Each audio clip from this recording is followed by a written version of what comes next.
Olá, tudo bem?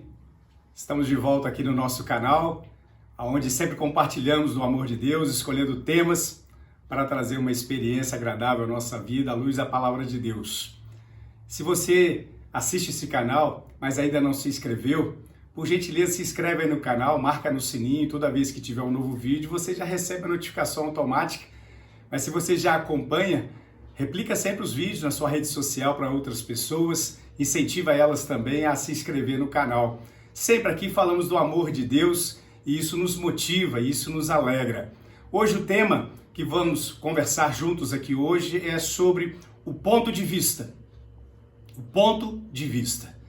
Eu tenho muitas vezes ponto de vista sobre escolhas da minha vida, sobre atitudes que posso estar tomando e com certeza você também tem o seu ponto de vista. Isso é da nossa natureza, a natureza humana.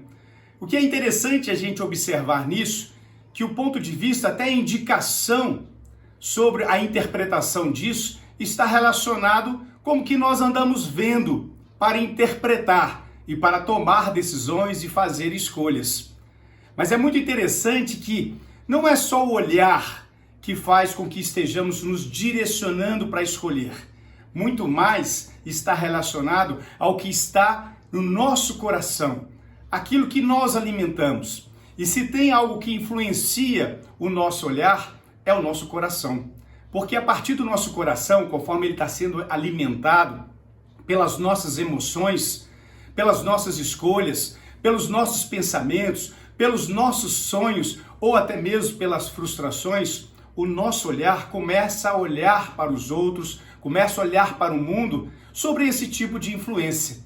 E muitas vezes o ponto de vista ele pode ficar contaminado. E sem a gente fugir para tantas outras esferas, a gente precisa começar a aprender e a experimentar, não a criticar, não a apontar e não apenas querer lutar contra o ponto de vista dos outros, até porque precisamos cultivar uma relação social, mas aprender realmente a verificar se estamos com um ponto de vista coerente. Hoje eu achei muito interessante uma frase, o piloto Lewis Hamilton, ele ganhou a Fórmula 1 no Brasil e foi emocionante porque ele comemorou com os brasileiros, com a bandeira brasileira, nos fez lembrar a época áurea do Ayrton Senna e foi uma atitude muito respeitosa. Mas o que valeu para mim muito foi a frase que ele falou sobre aquele momento e ele disse, olha, o que é importante é sempre a gente continuar lutando e persistindo. E ele representou isso através do troféu que ele estava na mão, da dificuldade que ele enfrentou, tanto no treino de classificação, quanto na largada que ele saiu hoje em 10º lugar para alcançar o 1º lugar. Então a determinação é o que vai nos focar, mas o que mais valeu para ele é como ele estava olhando para aquela corrida, como ele estava olhando para a oportunidade, como é que ele confiava a partir disso.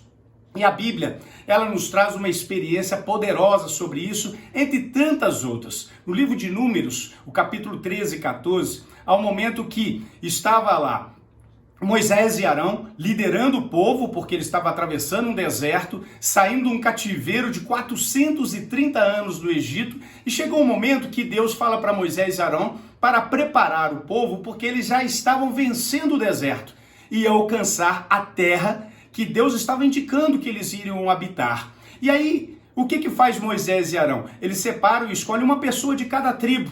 Em Israel, eram 12 tribos, os 12 filhos de Jacó. E cada um foi separado para ir visitar a terra. E eles foram e passaram um tempo e regressaram. E depois de ter circundado toda aquela terra, a parte montanhosa, a parte da planície, a parte próxima ao mar, aqueles homens trouxeram um relatório.